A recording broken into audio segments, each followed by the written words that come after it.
Welcome back to another episode of the Flagrant 2 with X and Lou. I am Lou, that is X, and it's playoff time, baby. We're officially at the postseason, officially at the end game of the NBA season. Again, if you haven't done so already, please like, share, subscribe, hit that notification bell so you can be tuned into all of our newest episodes. And yeah, man, playoff time, baby. Ain't no time better. Ain't no time better, man. Big games, man. This is probably the most excited I've been about the first round of the playoffs in a while. What got you so excited? I mean, shoot, we got the Rockets and Warriors, Lakers and Wolves. Pacers and Bucks is lackluster. You know what I'm saying? I think all the great matchups is on the West side because I mean Nuggets and Clippers. We still don't know who OKC is gonna play until tonight. And but I mean, when you look at the East, I think there's underrated matchups. Pistons and Knicks is an underrated matchup. I think Pistons are going to give the Knicks a lot of fits. The Pistons are a real up-and-coming team. They can be a real threat. A lot of young guys. They're hungry. It's not their year, but they can play spoiler upset. And then Celtics and Magic, man. Magics have given the Celtics fits. Any team that could play tough against the Celtics and stop them from doing what they want to do, which is shoot the three, they're going to have problems. And another team that does it well is the Cavs because they have bigs that could guard the perimeter and switch, and they have their defense is weird in a way. Whereas when they switch, it doesn't feel like a switch; it more feels like an addition because it's almost like they're trying to clog the lanes and force you to go where they want you to go because there's a lot of undersized guys in their front court or in the back court rather. So I think the Cavs are a good matchup. But speaking of the Cavs, Heat and what is it? The Heat and the Hawks play tonight to decide who gets to play the Cavs on Sunday. Who are you looking forward to? The Heat or the Hawks? As a New Yorker, F. Trae Young. All my people say crazy? F. Trae Young. You know what's crazy about Trae Young? Trae Young has dragged his team to the playoffs almost every year of his career, and he's literally the only All-Star on that team. Yeah. Oh no. That was the start of my monologue. The second part was Atlanta Hawks. I would rather see them in the playoffs instead of Miami. I would too. All because of Trae Young. Yeah. Despite of everything, he's a knucklehead. He's one of the ones he's closer to the knucklehead at Ja side. Yeah. Than Anthony Edwards. But at the end of the day, I would put him more on the Anthony Edwards side. All his knucklehead stuff is on court. It is, but it's too far on court. But he's never got hit with no bonds or nothing like that. We can't compare to Ja. But when we think about the stuff that he does on the court, it's just like, yo, you just last game, literally, he just got kicked out of the game. So instead of playing a game where you're fighting for that last spot, you could possibly have had that spot. Yeah. But you want to throw the ball at the ref and then fake the ref out. Like, what are we doing here? So, like I said, it's detrimental. I guess I wouldn't say, you know what? I wouldn't say knucklehead to Ja Morant. I was just using those as the two measures from you. Right. I got you. He's somewhere in between. 0 to 10. I would say he's closer to Ja. He's the offensive side. He's the offensive side of Draymond Green knucklehead, where you can just take it a little too far. You're just like, come on, bro. You know we need you, but he's just the masterful. And it's just I'd rather see him be playing in the playoffs because, like you said, he dragged his team every year. Instead of just seeing this little story like, oh, the Heat lost Jimmy Butler and they still made it to the playoffs somehow. Nice, whatever. But anyways, I'd rather see Atlanta Hawks. I'm not mad at that. I'd rather see the Hawks too. I think the Hawks are the more exciting team too. I mean, who's really on the Heat that's really exciting? Tyler Herro. He just went on for like 40 points. I want to see what he could do. I ain't gonna lie. I want to see what he could do. Tyler Herro's not more exciting. His first play, he's not. But I would like to see what he could do in his first playoffs by himself. We seen what Trey could do. Imagine just seeing Tyler Herro go off and he goes off like 30 a night. His first series alone, it would be funny. It would be nice. I know I'm still going with Trey. At the end of the day, Trey Young all the way. But it would be cool to see. So it's not a bad one, but it's just like at the end of the day, Trey Young, hand down. I seen a take where they were saying that Trey Young is this generation's Steve Nash. And I think they only do that, or they gave him that comparison only because of the assist record.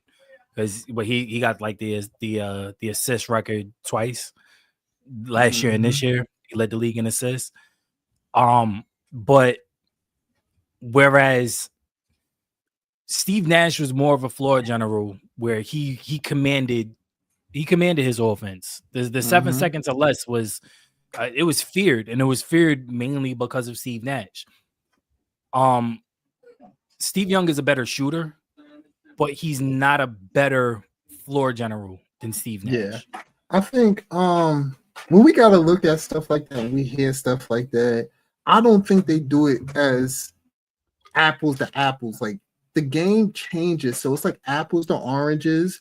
But when they say stuff like that, because literally it moves in the era, the flow of the era, right? So like if we look at Trey Young and say Steve Nash, before Steve Nash, the person that I would think of who was such a floor general, who was crazy, who did everything before the game changed to 7 seconds, you would sit there and think of like John Stockton.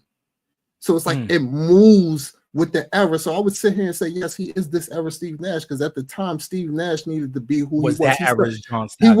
He was that era's one. And it's the thing about it is the 3-ball became more prevalent. So now he moved on to that.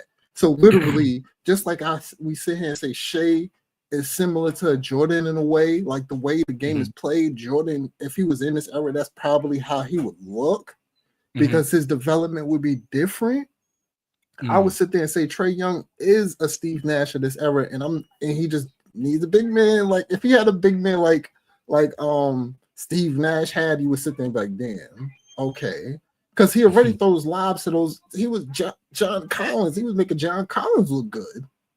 Yeah, facts. So it's just like if he had a dominant big who could actually get a little quick post-up game, get him a few easy assists in the paint, his numbers will look crazier. So I would think he's this era's Steve Nash, but like if you see it, just how it flows, and progression, just like Tracy McGrady, you see you look at KD as the version of him, like, but KD's just more efficient, could shoot the 3. It's just the flow of eras, like you push them together, like they're not the same, but they're this era's version of it. Yeah. So I'm not mad at that. I'm not mad at that at all. What I will say is that what separates them in good ways is the fact that Steve Nash, both of them make the most of the talent that they had around them. Yeah. Steve Nash had a better team around him. Yeah. But what made Steve Nash's runs and what made him special as a player was the IQ, was the knowing how to get these guys in the spot and knowing how to micromanage the team on the floor. What makes Trey Young so different and good in his own right is the fact that he doesn't have the cast that Steve Nash had. And he's still bringing these guys, dragging them to the playoffs. And he's done it, each of these past couple of years, they've all been in the play-in range of competing because of Steve Young. I mean, because of Trey Young. Yeah. So I'm not mad at it. I'm not mad at the comparison, especially when he got him to Eastern. Yeah, and he got him to Eastern Conference Finals. Come on, man. He did. Come on. Yep. Come on. Yeah. So I'd rather see Trey Young, man. Kudos to him, man. I'm not mad at it. Hopefully shout out to him for winning another assist champ. Oh, he got it again this year, right? He got it again this year. So shout out to him. The other teams that we're still waiting on is the Mavs and the Kings, right? Am I wrong? So that the Mavericks and the Kings, yeah. Well, so who we looking for in that matchup, man? Who would we rather see? It's crazy because I'd rather see the Mavs only because Akai and I want to see Anthony Davis, at least try to make it to the next round and see the Lakers and that whole storyline. If that plays out that way where they could meet up in the second round. But I don't know, man. The Kings was dead. They're not Kings, Mavs, Grizzlies. Okay, all right. Well, then that changes everything for me. Yeah. I'd rather see the Grizzlies. I'd rather see the Grizzlies. I'd rather Ja Morant kind of prove. I want him to keep proving everybody wrong, especially with he's not. What did he say? It's not a grenade. It's him It's him taking the words and throwing them away and blocking out the hate. That boy. I don't know who he got on his PR team, but that's bro. That's bro. You know how many girls he had to cheat on, bro? Because that's something. That's what you do. Look. That's gaslighting, bro. That's gaslighting. Exactly what that is. Oh my God. That's gaslighting at its finest, bro. That's crazy that he said that out loud with a straight face. Yo, but nah, shout out to his PR team though. Shout out to his PR team. OD. But nah, all jokes aside though, I do rather see the Grizzlies because I like Ja. I think we all like Ja. I think we don't like what he does off the court or the antics and the hood stuff, but we like him as a player. We like him on the court. If I was to liken him to somebody, he would be this era's Derrick Rose, in my opinion. Yeah. But it's just the off the court stuff that leaves that sour taste in your mouth, and it's like it's hard to root for somebody who is rooting against himself. Self-sabotage type. Self-sabotage, man. But nah, I want the Grizzlies. I want the Grizzlies to make a little bit of noise. I would love to drive to Memphis. It's like a 2.5 hour drive. I like to go to a playoff game in the second round. Yeah, or even in the first. Fantastic. You know what I'm saying? Tickets is dirt cheap right now. So yeah, I'm with you on that. Cause just because I want to see, I'd like to see Ja duel it out. Cause look. In like 19 games, he's averaged like 30-something points in playoffs. Facts. Yeah. In the playoffs. So to see him go out there and duel it out against the MVP candidate, and if he could match wits with him, it just shows like what we all already feel and think. If he's out there, he's healthy, he's capable of doing what that he's able to doing. Yeah. But then there's also, you know what I mean? I always say the two sides too. It would be crazy, and I would love to see for the Thunder go against the Mavericks because they get the chance.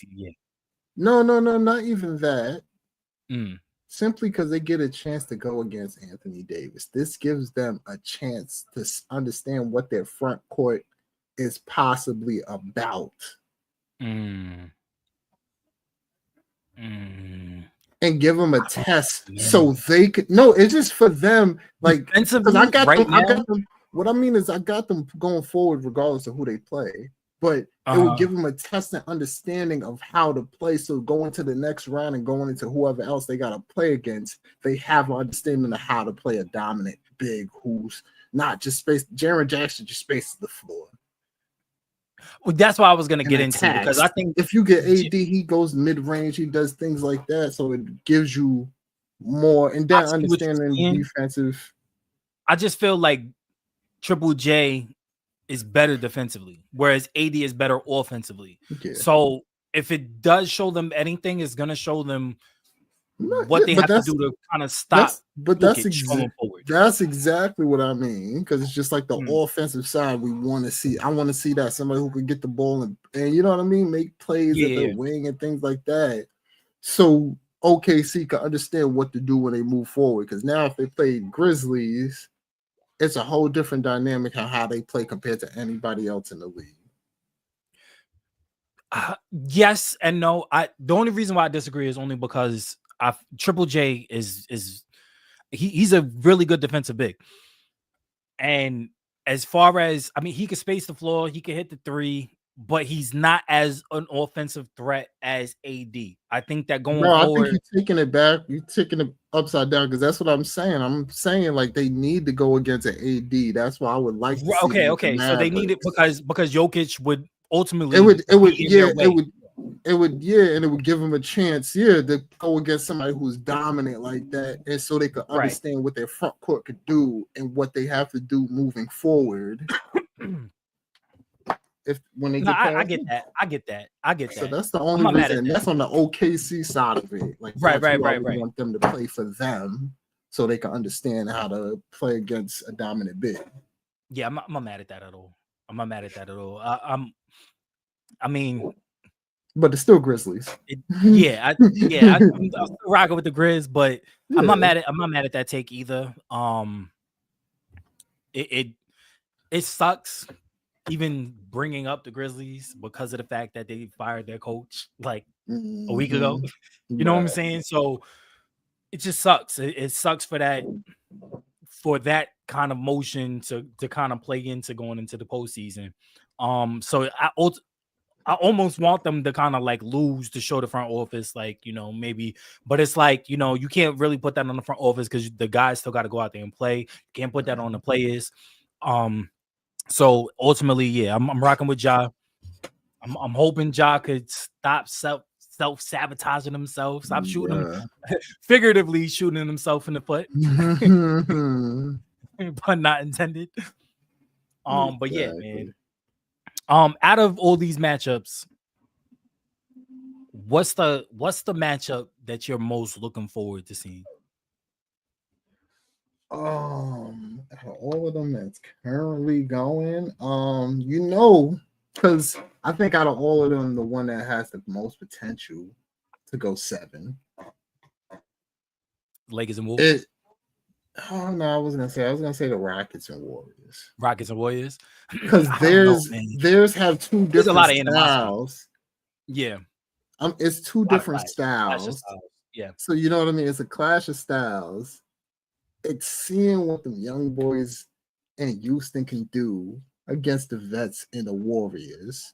We got a beautiful motion offense. We got a baby Jokic on the other side with some athletes over there who could run around these screens, who could switch and keep the Warriors at bay, because the Warriors have to execute every game to actually win. It's not like they can get real gritty. They don't have that. They have that with Jimmy Butler now, but it's still nobody else who who can go ahead and do that. And these guys are just gonna wear Houston and younger. They're just gonna wear them down, but the Warriors are gonna out execute.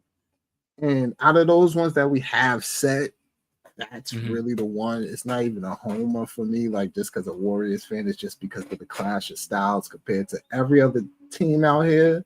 And then the next, you know what I mean? Yeah, I'm not mad at that at all. I think that and probably the Nuggets and Clippers is probably top for me right now. Yeah. Clippers are on the rise. They're ascending. They're doing a lot of things good that a lot of people didn't have. I mean, we didn't even have them in our playoff picture at the beginning of the year. So I mean, the fact that they're here, the fact that they have the 4th seed, and they're going against the Nuggets, or the 5th seed rather, and they're going against the Nuggets. I think that this is going to be a really good test for both teams. I think that they match up very, very well against each other. It's going to be this is the series I think that will go 7 games. If it's gonna come down to the last home game. That's my opinion. I think that's what it's really gonna come down to. It's gonna come down to the last home game. You got Joker versus Kawhi. Literally, it's 2 stars with the great supporting cast around them going against each other, and these teams really match up really well. I don't have. This is probably the only only series out of everything else that I don't have like a clear winner. Like I can't pick who's going to advance to the second round. This is going to be a really good game or a good series. Yeah. Speaking on the Nuggets and Clippers, yes, I think it actually is going to be a good series. That was one of the picks as far as the Knicks and Pistons as well was another one. That series is just going to be gritty. I think the Knicks is going to win, but I think the Pistons are going to give them be gritty. fits. But the Nuggets and Clippers, the thing about it is just like it's a tough matchup because it's just like if you're thinking about this too. The Rockets and, like I said, with the Rockets and Warriors, these are two different styles of teams. This is one that has somebody who gets on an elbow, makes all types of read, a dominant player like that. And then you got the Clippers who just ISO. They got three different people who got ISO you with James Harden, Norman Powell, and Kawhi Leonard. Mm-hmm. And then it's not an equalizer, but it's just somebody who's on the court who could actually body up with Jokic. Ibaka, Zubac. Like nobody in the league is really big enough and tall enough and that has the same type of range and size as Jokic. And throughout the year, exactly. So it's just like it's just going to be fantastic to see. Jokic is going to get his numbers regardless, but we just going to have to see how many times that the Clippers are comfortable with just having that 1v1 on him if he ever gets to the post and don't allow Jokic to be the passer that he is. And that will determine the game as well as shot making. Depends on how Norman Powell pulls up to the game. Because that's my great X factor. And it's for the Clippers is Norman Powell. And obviously for the Nuggets every year from the start of their not dynasty, but they started their run to the end of their run, it's gonna be what does what's his Aaron name? Gordon? No, the other one. The guard. Michael? Murray. Jamal Murray, yes, Jamal Murray. Yeah. That's exactly it. What is what is he gonna do? Is he gonna step up to the plate, especially just coming back? I have and like you said, Aaron Gordon, I have no worries about Aaron Gordon. Gordon has turned into a lights out shoot. Oh no, Michael Porter I gotta worry about. But Aaron Gordon has turned out to a lights out shooter. He still gives you great defense and everything. So he's somebody who could 1v1 with Kawhi Leonard and still give him actually trouble because he has the size and the strength. But Michael Porter, that's where it gets scary because his defense. Michael Porter he's never been a good defender, but now this comes to shooting. Yeah, it's that.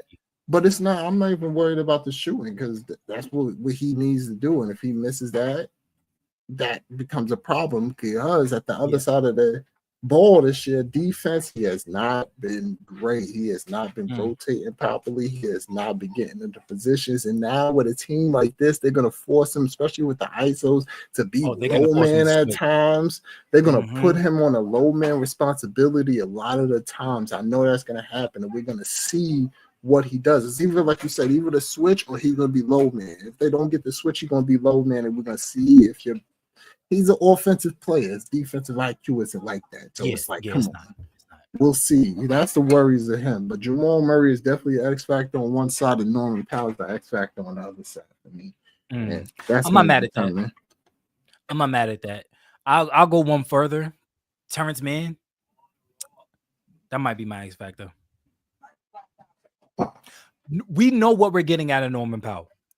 We know what we're getting out of Norman Powell. We know what we're getting out of Kawhi. We know what we're getting out of Harden. We don't know what we're getting out of Terrence Mann. He's very streaky too. He's one of those guys where it's like, what can I do? Yeah, I guess. I just feel role responsibilities. I'm telling you, man. He's one of those. I guess we'll see how that goes. I ain't putting no stock in no. I mean, I say that because it's like, if you know who you are, right? We know who Kawhi is. We know who Harden is. We know who Powell is. We know who Zubac is for the most part. And Zubac has really turned it up the past couple of months. I mean, he's come into his own. we don't know what we got out of Terrence Mann.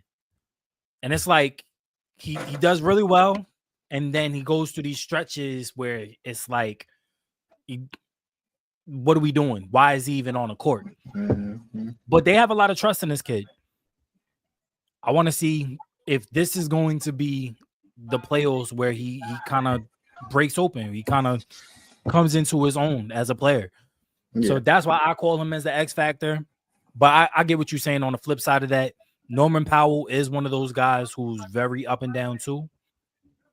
And that's going to be, it's going to be tough. It's going to be tough because you look at MPJ. Mm-hmm. If MPJ can't get it going and Norman Powell can't get it going, oh man, this is going to be it's going to be kind of boring. Yeah. Those are your scorers. Those are your shooters. You know? Mm-hmm. Right now, Kawhi gotta go for 35. Harden gotta go for 31. Jokic gotta go for 42. 15 and 15. Yeah, we're gonna see. We're gonna see. But who you got in this series? Nuggets, Clippers. I don't know. I like the Clippers. I think that, like I said, I think they're ascending. Kawhi is still one of my favorite players. But I mean, it's Joker. It's kind of hard to go against Jokic. It's kind of hard to kind of, bet against him and everything that he's done. I mean, if he doesn't win MVP this year, it just might be rigged. I get why the narratives around Shea. It's not him. It's not him. Yeah. It's Joker. So I don't know. I think the true X factor on the other side, like you said, is Jamal Murray, and depending on Jamal Murray is going to be tough. Zaire Lewis says the loss with KCP is going to hurt them. No 3-and-D guy on Denver. I mean, wasn't KCP hasn't been there for like 2 years, hasn't he? He hasn't, but Christian Braun has been stepping up this year, and I think this year he's actually been having a good. He obviously not like KCP, but he brings a different. Lewis also says Man got his spot took by Dunn DMP this series. It is true that Dunn has taken his spot, but Dunn is more of a defensive player, whereas Terrence Mann is more of a right. That is what they need, but I don't like the narrative that Man is going to be DMP this series. I don't think he's going to be DMP. I think he's going to get anywhere between 10 to 15 minutes, and we'll see what we get from him. But Terrence Mann is more of an offensive threat, whereas Dunn is more of a defensive threat. So we'll see. No, I like the DMP take. You don't like Terrence Mann. It's cool, bro. No, it's cool. It's just like he's just irrelevant. He's just out there at times. It's like what I mean. We need somebody who you think a change of scenery is needed for him. Maybe a change of leagues. That's foul. I'm saying he'll go hard in the WNBA. That's foul. That's foul. Lakers and Wolves, a great series. A lot of people has the Lakers. I'm gonna be on the flip side of that. I'm gonna have the Wolves. Anthony Edwards is hungry. He is hungry. Say what you want. He's gonna be guarding Luka up and down that court. He wants that assignment. I like guys like that. I like guys who want to work. Whereas X is running out because he got to work. My brother's dog, bro. That's my brother's dog, bro. All right. But the Wolves. Yeah, that's Wolves. I ain't gonna lie. I'm not. You know what? I'm a Lakers hater, bro. I'm a Lakers hater. I'm a LeBron hater. I'm always gonna root against LeBron, bro. I mean, at least I'm gonna be honest about it. You know what I'm saying? Any other time, I would definitely put the Lakers. Bro, that's elite hating, bro. It is, bro. That you said that. The reason why I can't honestly be 100% mad at a take like that It's simply because I know you, bro. Nah. But no, I can't be mad at a take like that because the Wolves, out of anybody in this year's playoff, have the highest ceiling as far as talent. And if they click and actually get it right on a great run, like obviously they're dark horses to win it. Like they're behind a lot of people, but certain things swing their way. Their offense and defense start clicking. Gobert finds a way to really stay on the court in this playoffs. They could really go ahead. Just Anthony, it all depends on Anthony Edwards and what his playmaking is going to be. Because if his playmaking is up to par, we've seen Conley, what goes on with him, what happens at times. He, you know what I mean? He's going to be a defensive liability if they keep attacking him and he can't be on the court. That's a trickle-down effect to Gobert because Gobert's best partner who gives him the ball is Conley. So now guess what? Now Conley can't play defense, so they got to take him off the court. Now that forces Anthony Edwards to have more of a playmaking role, which, come on, we know anybody who shoots the ball does not want to pass it to Gobert. So it just becomes a trickle-down effect. So it's just literally what can Conley and Gobert actually do this series if their weaknesses aren't as weak this series. And the thing about it, you're going against the Lakers. They got one of the best rookie head coaches out there. You thinking I'm talking about this and I'm knowing this just from watching them every once in a while here and there? You don't think LeBron James, JJ Redick, Luka Doncic, who had Gobert screaming and screaming for his life while he shoots threes in his face, ain't going to be ready to get Gobert out this game? Ain't going to attack Conley? It's going to be tough for the Wolves, man. I still got the Lakers. You know what I mean? It don't matter if it's payday, if it's tax day, if it's Labor Day. It's Lakers in 5. There we go. Zaire Lewis in the chat says Lakers run small ball is going to take Rudy off the floor. I can see it. I don't care if Rudy comes off the floor because you know who they got in the back end? They got MVP. Julius Randle. Come on, man. Stop playing with my... Yo, look. I can't even say that with a straight face. See, I was hoping you was joking. I thought you was going to say the other big man at least. I was going to be like, all right, kudos. I can see that. Damn, what's his name? Yo. Nah, man, I'm weak. But not Jelly Fan. I forgot. Why is his name escaping? Nah, I know who you're talking about. But I'm not mad at that. I mean, Rudy is just there for defense. He's literally just there to guard the rim. He's a liability on the offensive side of the ball. So taking him off the court is not that bad. They have 2 bigs on the back end that can come in and that are better at offensive. They're not gonna and if anything, they're better at rotational duties on defense. They're not gonna be subject to sitting and rim running. So at the end of the day, I'm not mad at that. It just says what it is. Lakers really don't have the bigs to contend with a lot of the teams in the playoffs that have bigs. So they're going to have to do things to maximize on that. So they're going to sacrifice rebounds for offense. That's just what the Lakers are going to do. So even if they go small ball, they don't have, it's going to be Luka and LeBron getting double-digit rebounds because that's literally all they're going to really have. But I mean, to be fair, their small ball is still relatively big in a way because you got LeBron James, you got Rui Hachimura, you got Vanderbilt, you got Luka. These are all 4 of them is 6'8", 6'9". Even Austin Reeves as their smallest guy, he's like 6'5". Just with that lineup right there, you like it's a size, it's a wing depth that they got, a reach that they have that other teams just don't have, and it's just like they play a lot like Lakers. It's positionless ball that they play. They don't go out there with a true center. They go out there with 2 forwards or 3 forwards and one guard, and you know what I'm saying? They don't really go. It's positionless ball for the Lakers. Yeah, that could either work in their favor or could work against them. It just really depends on the matchup, and it depends on who the Wolves employ on the court.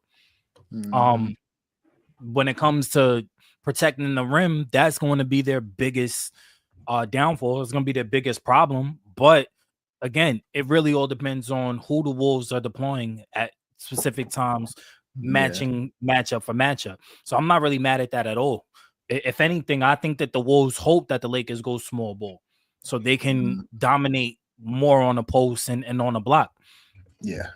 You want Randall to dominate on the post. You want Gobert on the block. That's so I think that the Wolves are expecting the Lakers to go small ball. Well, but again, it's a double-edged sword. Like you said, you got the Wolves. I got the Lakers in this one. And neither one you could be wrong. We already talked about the Rockets and Warriors. I got the Warriors. We talked about it. Yeah, I got the Warriors. But the key to the Rockets, boys are gonna give them fits. Fire, I think what the Rockets need to do, though, you're gonna just start pulling that Curry finger all series. Like Kobe said, he said, y'all heard Tracy's back was hurt. He gave him a little elbow just to make sure that back eye. That's what the Houston got to do to Steph Curry. Make sure that tailbone and that finger eye, man. You got to push him around and start grabbing at his hand. Every time he can do a little push off, take the foul, grab it in his hand. And this is a Warriors fan talking. That's how you got to do it. That's how you're going to get by. Am I right or am I right? You wrong. That's fact. That's fact. Or my boy. I heard my boy, man. My boy alone. Matter of fact, I'm sending a league memo to Adam Silver. The first person that touches the baby faced assassin gets thrown out the fucking game. Leave my boy Steph alone, man. Chef Curry, let him cook. It's the playoffs. Look, man, the playoffs are better when Steph is in rare form. I'm expecting those. It's crazy how much this season they've implemented Steph into off-ball screens. Like it is so crazy. Like if they was doing this like 2-3 years ago with Clay and KD, with Steph being point on off-ball screen, that's different, bro. Just think about the looks that either one of them would have had. And he's doing these off-ball screens for himself right now because he needs to get open when the motions and it's getting clogged, and he needs to free himself up. So the threat of somebody coming down the lane and dunking it, like, nah, bro. It's just crazy. And then even still, it's coming. You don't know which way he's gonna run. And then he runs to your side, and then they try to double him, and he still gets the shot off, and it's still wet. Butter. It is what it is. That's the Steph Curry effect, man. So who we talking about? Crazy, we moving over to the East now. Yeah, we gonna go to the East, man. Pacers and Bucks. The Pacers and Bucks. This is gonna be one of them series where it's gonna be over before it's over. Oh, man, don't be one of these guys. Look, man, Giannis arguably has had the quietest MVP season in his entire career. I'm going Bucks. But also, the Pacers have had the Bucks number. They have. That's why I'm going Bucks. For the last few. This is a well-oiled machine of the young team. The only way that the Pacers just have to avoid staying out of close games with this team. Because when it comes down to the end of it, they're going to have Giannis, and Giannis is an undeniable force. Yep. Unstoppable force. And he finishes. In a close game, he's going to just put his head down and get to the rim. On the Pacers side, the most you got is Halliburton, who he could take the last shot. He's made some, but it's not like he's made it with. Yeah, I mean, we all do. You're gonna miss more than you make. You're gonna miss more than you make. And it's just they don't have somebody who's at the end of the game. Halliburton is great, manage the game, doing this, that, and the third. But it's just like I said, when we played 2K, and back then we had the 2 point guards. We had Dre and Swag, and always had Dre be the 1 through 3rd quarter, and then 4th quarter guard. We had Swag who could close that game. Mm-hmm. That's what you need. And guess what? Halliburton is a fantastic 1 through 3. You got to realize, even on his game winners, some of them was passes, and then the other game winners, guess what? It was his other teammates getting game winners. Mm-hmm. So it's just like, you just don't want this to be a close game. You want to go out there, execute, run the Bucks old ass out the gym, and try your best. I'm not mad at that take. So you going Pacers? Am I going Pacers? I'm gonna spice it up because I know you're going Bucks. I'm gonna go Pacers. The Bucks we still have a coaching dilemma out there. When we talk about coaches, we're gonna go with the Pacers coach as a better coach. As far as adjustments and everything, because we know Doc don't adjust. Yeah, he's just gonna let the team keep running into the same wall. And we'll see. But yeah, I'm gonna go Pacers. I'm not a hater. It's gonna be Pacers in 6. But I do have the Bucks. Actually, I have the Bucks. They could win it for real, bro. It's not like it's not really like one of those things where I'm like, oh, I got the Pacers 80% chance to win this. It's still close. Yeah, but I'm just not gonna agree with you on everything. So I'm going Pacers. We're gonna do that. Knicks and Pistons. Of course, I gotta rep my team through and through. But I am very, very, very concerned. Not even gonna lie to you. Detroit is I called it last game. Well, last week, our last episode, and even before that, middle of the season, right after All-Star break, I said that the Pistons are coming. They are up and coming. They are. They are the baby Heat. Whatever you think the Heat mantra is in that locker room, whatever you think that they go out on that court with, that fire, that aggression, that blue chip, that we're going to out hustle you. We're going to outwork you. We are going to out defend. We may not be able to outshoot you, but we are going to make you work for every single shot.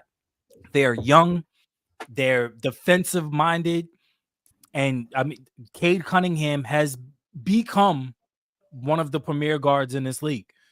They are scary. They are a very scary team, and I am very, very worried for my Knicks. I think that we will still win this series, but we are going to come out this. We're going to come out this season. We're going to come out this series the way that we came out the series against Indiana last year, limping.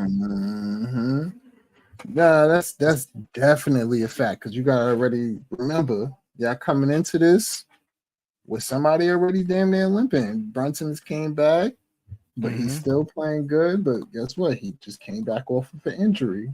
Yep.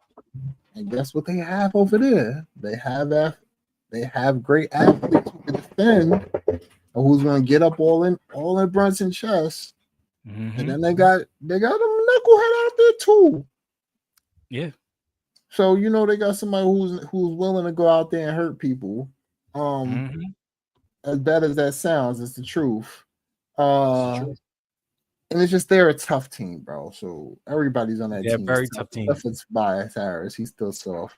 But he's had a really solid season over there. He's had a better season there than he's had in a while in Philly. So yeah, but I mean, if he was getting paid this much and doing that out in Philly, it would have been a fine season too. But he's coming out here having a great season. Yeah, he's having a great season. So yeah, I can't even hate on him on that. But yeah, I definitely got the Knicks winning this. But the Pistons can't really win this. It depends on how things go for them early in this series. Yeah, the Knicks will do well to win their first 2 games at home. They give up any game at home, you're gonna give this young team a lot of confidence going into their house in Detroit. It's going, it's not even give up a game in New York. but don't let them be close games. Take some souls early. No, I don't think that they could give up any game at home. Those first 2 games are going to be very pivotal. That's what I'm saying. And that's what I'm saying. Like, you don't even want to give up a game. And what I'm saying is you don't even want it to be close. Oh, yeah. You don't want it to be like a point or two. You want to take souls early. You don't want to give them no life because you want to be able for them to go home. Yes, have that high when they get home, when Detroit get home. But you could still be like, yo, you know what we just did to you. Yeah. Yeah, you don't want to give them any margin, any marginal room of feel confidence. Good. Yeah, you don't want to go back to Detroit because think about it from the opposite side. Going to Detroit and only winning by 1 or 2 points, you're looking at your team the same way because now they got confidence going back home. We got their number. Yeah, we just got to execute. Let's turn up. We messed up here and there. Yeah, now you're looking at a 2-2 series, tied up going back to New York. You don't want that. You want to be able to finish these games. And the Knicks have blown a lot of leads this season. They blew a lead against the Celtics. They blew a lead against Indiana. They blew a lead against Cleveland. A lot of these Eastern teams that we've blown leads against, these are the teams that we're going to have to face going forward. You cannot blow a lead. You go up 10, you got to win by 10. Period. Yep. So, this series is very, very, very worrisome for me. I'm even in Knicks gear right now. You know what I'm saying? You know me. You know me out of everything else. It might change the next episode, depending on if we're up 2-0. I don't know, man. It's tough. It's tough, man. I am worried.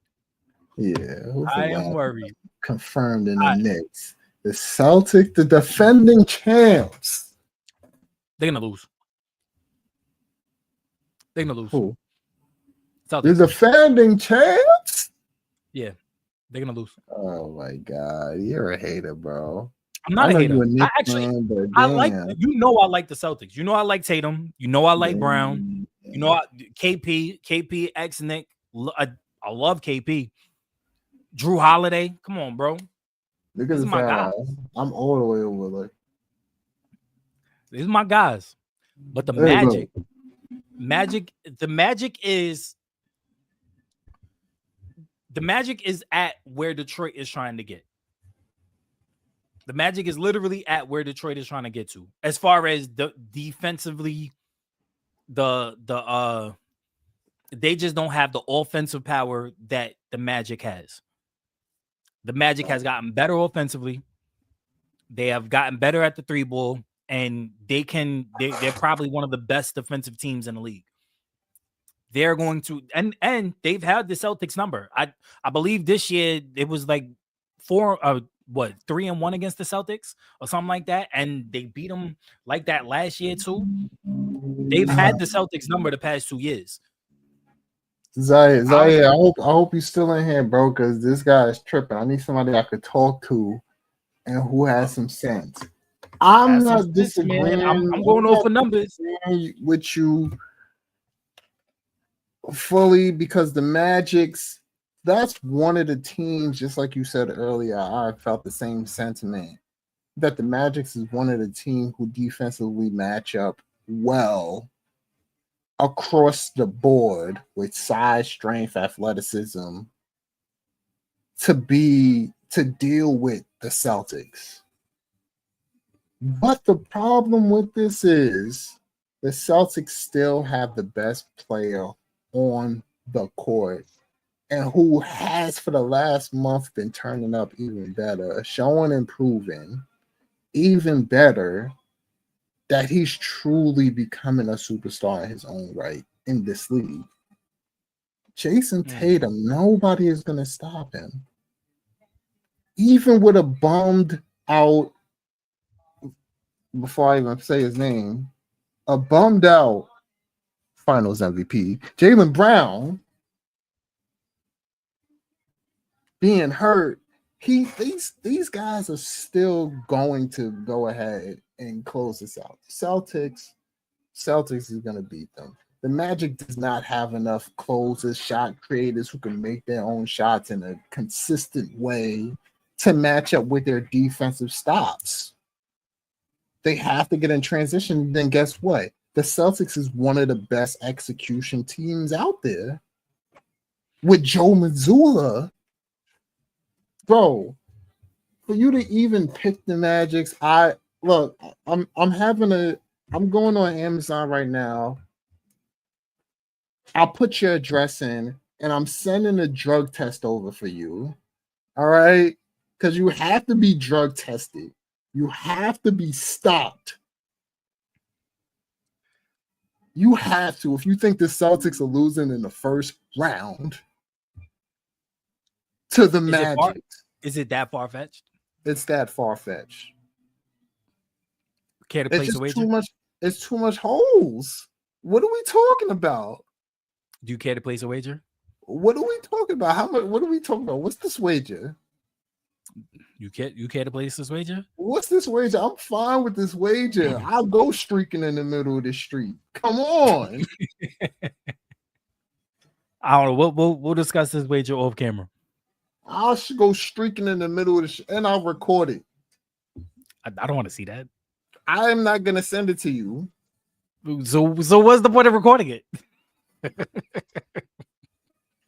What? I have proof that I did it, and if you want proof that I did it, I got it. Right, I'm not gonna send it to you though. We'll discuss this wager off camera. I don't think it's that far fetched. I think that a lot of pundits have the Celtics smashing the Magics. I don't think that's gonna be the case. I think that the Magics can very well win this series.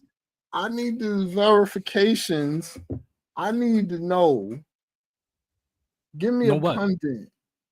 No, I'm saying a lot of people are saying that the Celtics are going to beat the Magic. I'm saying I don't think it's going to be that easy. I think that the Magic are going to win in 6.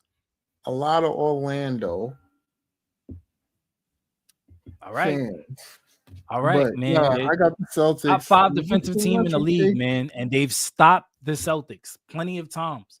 In a 7-game series, I might have my money on Orlando, man. I don't know.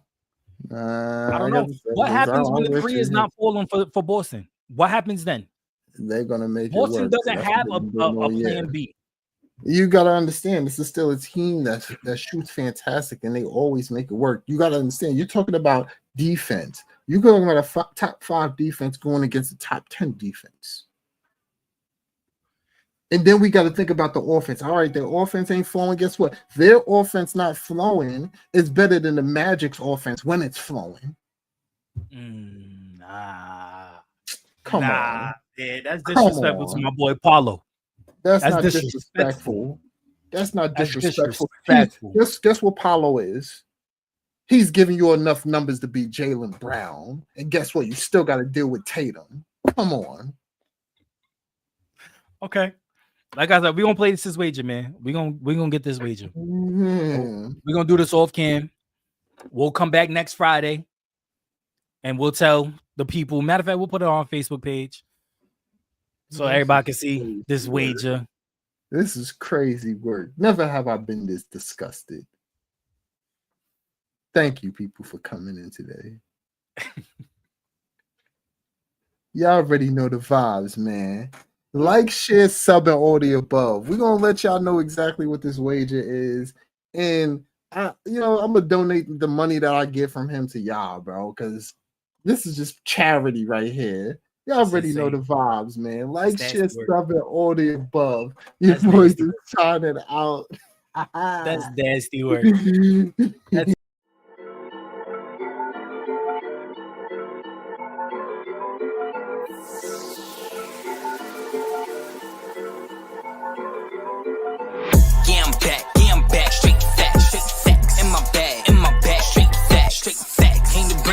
nigga, straight, tryna hit the falls list, nigga, straight, yeah, I'm back, straight facts, in my bag, straight facts, came to bring the hits, nigga,